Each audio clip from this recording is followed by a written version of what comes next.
Bonjour.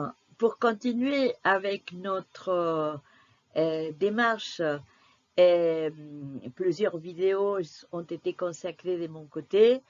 C'est pour faire valoir une méthode que j'ai créée pour l'analyse suivant un peu le processus qu'utilise aussi actuellement Autodesk pour l'apprentissage de tout ce qui est la méthodologie en rétroconception, c'est-à-dire le reverse engineering ou la rétroconception, et je l'utilise évidemment sur le logiciel Revit.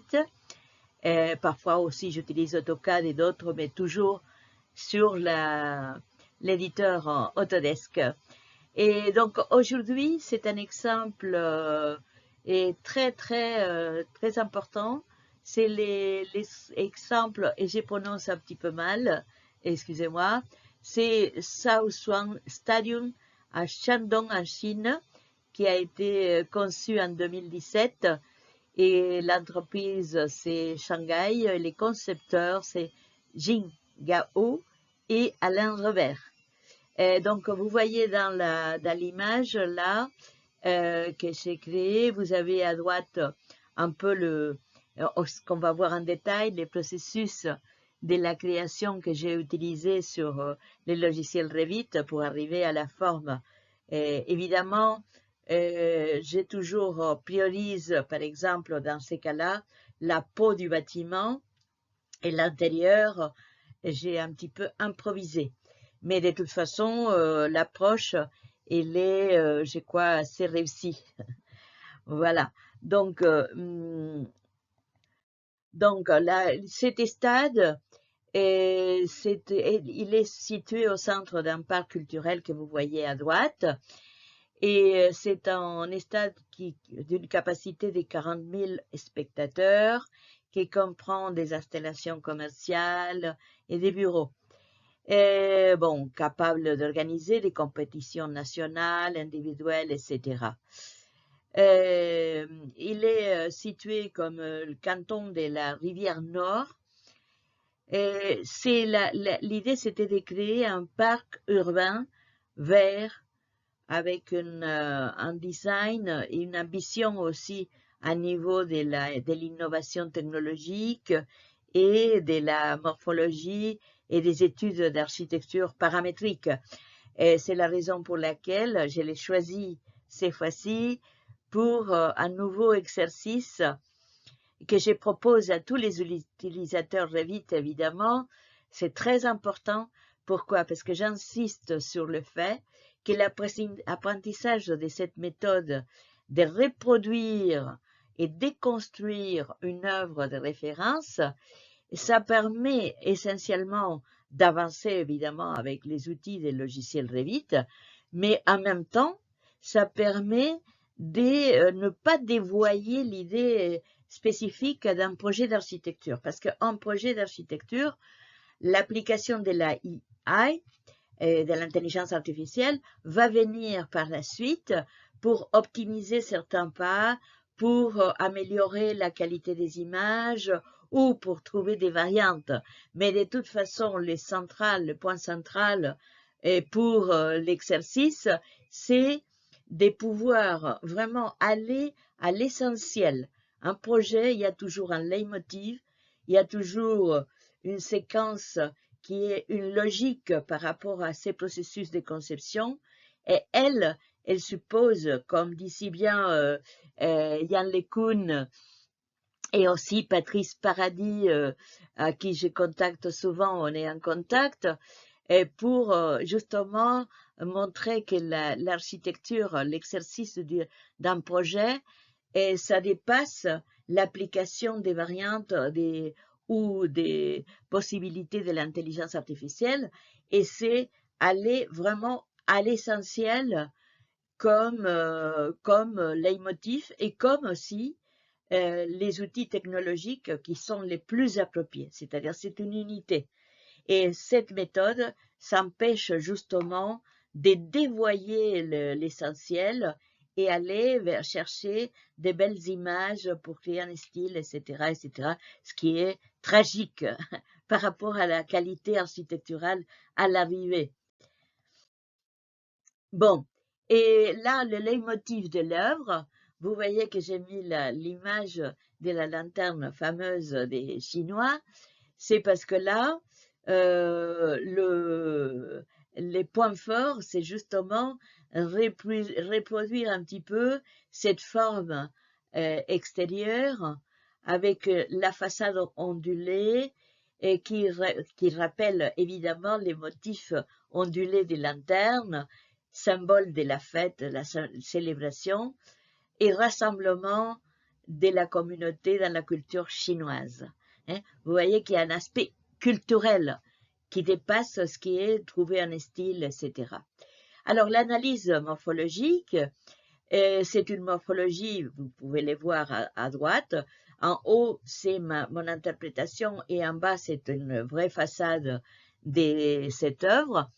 Et donc, vous voyez ces lignes courbes ondulantes qui composent la totalité de la façade et cette image des villages aquatiques du nord et les paysages culturels des Shaoxuan. Bon, il y a un équilibre aussi très réussi entre rigidité et fluidité. Morphologiquement, le stade se situe entre une forme structurée, nécessaire évidemment pour la fonction sportive. Je dis toujours, l'essentiel, c'est l'objet d'étude. L'objet, c'est là, c'est de créer les stades. Alors, les stades, il y a évidemment un contrôle de visibilité, des proportions qui sont strictes, et ça, on ne peut pas, c'est la géométrie de base qu'il faut adopter pour que soit fonctionnel, justement. C'est là créer une silhouette robuste, mais légère, parce qu'il y a beaucoup de textiles à l'intérieur, vous allez voir aussi les images, il y a beaucoup de textiles, ce qui crée une légèreté assez agréable, visuelle et spatiale. Vous voyez là, c'est des images, des plans, des références que j'ai utilisées comme d'habitude, les images.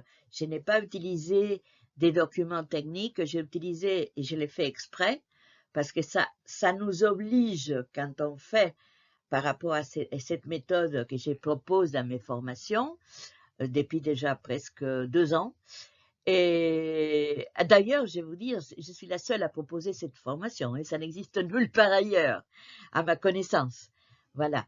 Et ça correspond tout à fait à l'exercice de design and make des Autodesk, parce que ça va dès la conception jusqu'à la réalisation et l'ouvrage. Bon, vous voyez à l'intérieur cette image textile. Vous avez une membrane légère qui structure les toits. Et il y a beaucoup de légèreté, dynamisme visuel, parce que tout est ondulé, tout est semi-translucide, donc ça crée vraiment un microclimat très agréable. Il y a une performance aussi à niveau climatique, qui a été une recherche par rapport à ces projets. Et les toits, c'est à câble sous tension, c'est-à-dire on voit là les câblages avec la tension de tous les côtés. C'est une toile tendue. Et il y a des façades aussi qui sont perforées, comme vous pouvez voir en haut aussi, et ce qui donne une transparence de tous les côtés. Ensuite, et vous voyez là, c'est l'image que j'ai travaillée avec les éclairages pour voir un peu le même concept, mais la nuit. C'est toujours des défis. Il y a des défis de la morphologie et d'arriver vraiment à les structures. Et d'un autre côté, de créer aussi une mise en scène et un rendu qui s'approche de la réalité. Il y a les deux dans ma démarche. Et dans la démarche que je propose aussi aux élèves pour la réalisation. Là, vous voyez, je commence comme d'habitude, je vais aller assez vite, je commence comme d'habitude à importer des images Et à partir de ces images, je vais trouver les proportions du volume total pour partir d'une base qui soit déjà avec les proportions et la géométrie des bases de l'existant. Là, c'est pareil, on continue. J'ai les plans là à droite et je récapitule à niveau de la morphologie à l'horizontale. Tout à l'heure, c'était à la verticale. À l'horizontale, c'est pareil. Pour que ça corresponde aussi exactement d'un côté de l'autre, que les plans soient évidemment les plus justes possibles. Et voilà, là, vous voyez, je suis en train de traiter l'échelle comme on le fait sur Revit, à partir des images. Et par la suite, qu'est-ce que je fais? J'ai créé, d'un côté, j'ai créé une famille avec des lignes de référence et des plans de référence aussi, des façons de, comme vous voyez sur l'image, des façons de trouver, de pouvoir reproduire latéralement la courbe et de pouvoir reproduire aussi avec les formes des ellipses qui sont les ellipses qui se succèdent en hauteur. Donc d'un côté, les plans de référence avec ces lignes qui structurent la coque totale, et de l'autre côté, la courbe qui va pivoter autour du... Ben, c'est pas tellement pivoter parce que c'est pas exactement... Voilà, bon, ben là c'est pareil, ça continue la même procédure. Là, c'est quand j'ai continué à faire, à bien définir les splines et détourer pour après pouvoir l'importer et l'amener dans la trajectoire de chaque ellipse. Là, on peut voir, c'est la famille. J'ai 1, 2, 3, 4, 5, 6 niveaux les plus importants pour pouvoir reproduire ma courbe et pouvoir après, par la suite, comme vous allez voir, quand je l'insère sur les projets, définir l'ondulation de ces éléments qui sont en façade d'une façon ondulée et pouvoir vraiment reproduire ça. Là, vous voyez, je l'ai importé sur un projet Revit. J'ai créé un projet et j'ai importé cette famille. Mais cette famille, elle m'a permis justement seulement des bases. Des bases pour quoi faire? Pour pouvoir travailler, vous voyez à droite tous les volumes, pardon, c'est pas les volumes, c'est les niveaux. Chaque niveau défini à la même hauteur que j'avais défini les plans de référence. Voilà. Donc, ensuite, sur cette famille, je vais venir m'accrocher à chaque niveau avec l'ellipse qui correspond à l'ellipse de ces niveaux-là. Il faut être situé, comme vous savez, pour dessiner, il faut qu'il soit adapté niveau par niveau. Voilà, donc là, je l'importe. Là, vous voyez, qu'est-ce que je fais? J'ai créé la forme à partir de la spline et à partir de tous les niveaux. Et à partir de cette forme, j'ai créé un modèle en subdivision. C'est-à-dire, vous savez que vous pouvez subdiviser.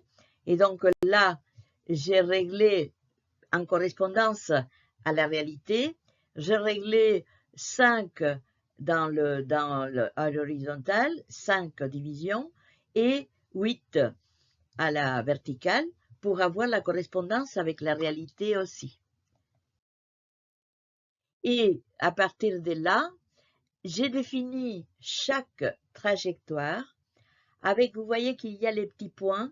Ces petits points correspondent niveau par niveau au point où je vais pouvoir m'accrocher après par la suite pour définir chaque courbe. Et je dois reconnaître que ça a été pas simple et j'ai dû faire plusieurs essais parce que c'est vrai que la forme ondulée et puis la coque qui n'est pas entière, sinon qu'il faut la découper, c'est pas si simple. Mais bon, je suis toujours avec une exigence supplémentaire pour arriver à les faire. C'est mon but. Parce que, évidemment, tricher dans notre métier n'a aucun sens, hein, et non plus trouver des belles images avec l'intelligence, je ne sais pas d'où. Non, non, c'est l'intelligence du concepteur, de l'architecte, qui va pouvoir vraiment trouver les outils, et ils ne viennent pas du ciel, il faut vraiment l'adopter soi-même. Donc là, vous voyez, et ça correspond à tous ces points-là.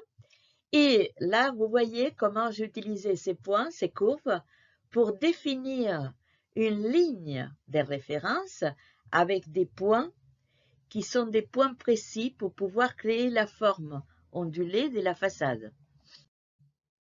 Là, vous voyez, j'ai créé ces points-là, un point spécifique qui va venir avec une forme rectangulaire, comme vous voyez là, pour pouvoir venir créer la forme totale. Et là, vous voyez les formes. Bon, et là, je mets aussi un petit détail. Évidemment, il y a peut-être des erreurs et n'est pas tellement ajusté. Mais croyez-moi que ça n'a pas été le premier coup. Mais je suis contente parce que quand même, j'ai réussi à obtenir les résultats de la façade totale que je voulais. Donc là, c'est tous les contours. Ensuite, il y a la partie supérieure, et c'est la coque avec la toiture supérieure que j'ai définie là avec une courbe et avec aussi des références. Vous voyez là, c'est la totalité. Et qu'est-ce que je fais? Il fallait couper, parce que là, vous voyez, ce n'est pas comme ça la totalité, il faut faire le découpage en suivant la courbe. Alors, qu'est-ce que j'ai trouvé comme possibilité? J'ai trouvé, comme vous connaissez aussi si bien, une forme vide de la totalité pour pouvoir percer cette coque. Voilà, là, c'est percé. Voilà, et donc là, j'ai commencé à voir un petit peu un rendu simple pour voir si ça correspondait un petit peu à ce que je souhaitais. J'ai commencé à rajouter les gradins. Bon, il y a un petit panneau où il y a les symboles des Jeux Olympiques que j'ai reproduits. Bon, mais tout ça, je n'ai pas cherché non plus à qu'il soit identique. C'est surtout l'apparence finale qui m'intéressait. Voilà. Et donc là, c'est les premiers rendus que j'ai essayé de faire, en rajoutant évidemment, comme j'ai fait d'habitude, les éclairages pour voir la version jour et nuit. C'est très important pour moi parce que disons, quand on fait les éclairages pour la nuit, il y a un aspect à respecter de la réalité qui est aussi très important à niveau des positionnements des éclairages, du type d'éclairage. Bon, vous connaissez l'histoire. Donc ça, c'est que j'ai retraité un peu sur Photoshop aussi pour obtenir un mélange. Vous voyez que la plateforme, c'est la plateforme d'un découpage de la réalité, et puis ma forme, la totalité de la coque, plus tout l'intérieur que j'ai improvisé un petit peu, mais que ça donne un aspect assez proche de la réalité, je trouve. C'est la même chose pour l'image de nuit. Et bon, et voilà, et là c'est la conclusion.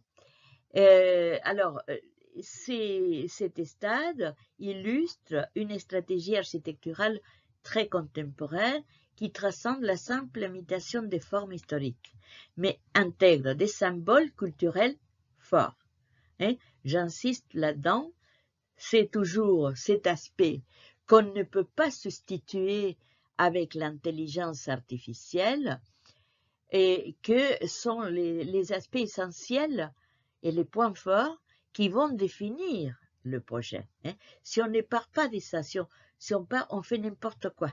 Et c'est pas de l'architecture. C'est pour ça que mon expérience de longue haleine comme professeur d'université dans la matière conception architecturale, elle est de quelques années, ça fait que je peux aujourd'hui orienter mes élèves dans un processus très engagé dans la qualité architecturale, qui n'est pas seulement, j'insiste, rajouter la fonction ou les images ou trouver.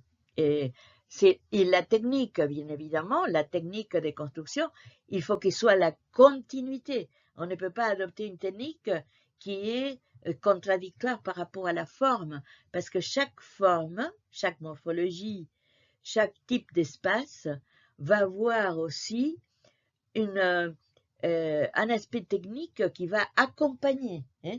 La technique doit accompagner, elle ne peut pas s'imposer non plus. Les structures, c'est pas que je maîtrise les structures et ça y est, je maîtrise. Non, non, parce que les structures, elle est attachée à l'architecture, on ne peut pas les séparer. Ça marche main dans la main. Hein. On ne peut pas dire il y a l'ingénieur, il y a l'architecte. Non, non, c'est dès le départ, il y a les deux. Et donc, c'est pour ça que dans ces cas-là, il y a eu vraiment je trouve, dans la conception, il y a eu de vraies équipes qui ont travaillé la main dans la main pour arriver à un projet qui est très réussi, je trouve.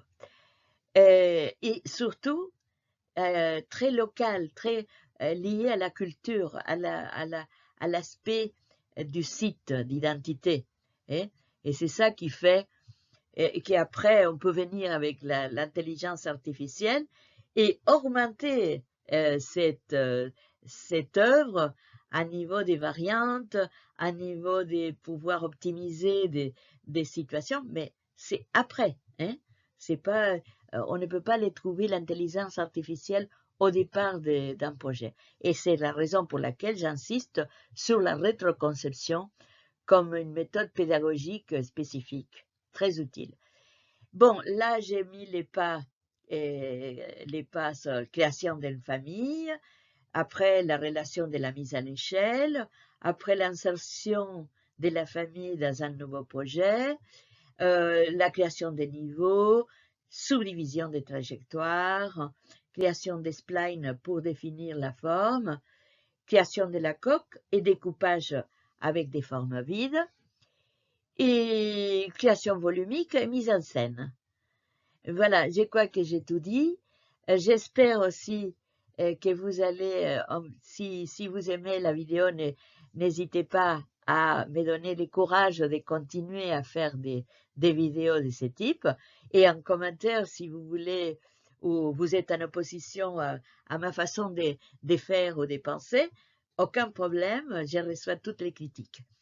Moi, je vous propose aussi d'aller voir mon site bingconseil.com et également de me contacter d'une façon directe.